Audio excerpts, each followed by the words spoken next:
Good morning.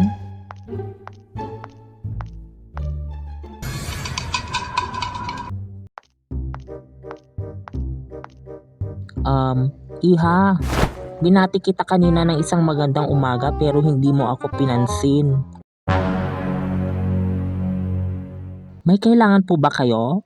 Wala naman akong kailangan, Iha. Wala naman pala bakit kayo pumunta sa akin? Gusto lang naman kita batiin ng isang magandang umaga. So ano ngayon? Ano naman sa'yo kung hindi kita binati ng good morning? Anong problema mo doon? At anong pakialam mo?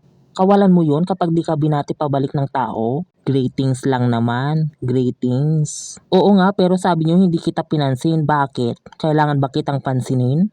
Pa-famous ka? Papansin ka? May susunod pa po ba? Yes po, ma'am.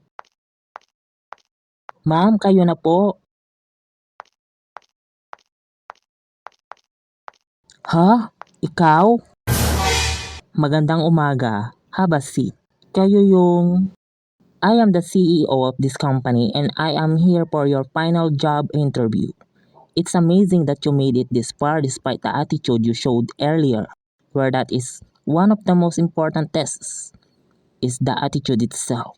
Hala, kakaloka. Bastos naman ang ugali ng babaeng yun. Oo nga Na-hire ba siya? Hindi ko alam. Makichismis na lang tayo kay madam mamaya. For sure, hindi yun ma-hire kasi bastos ang ugali niya. Ma-attitude si girl.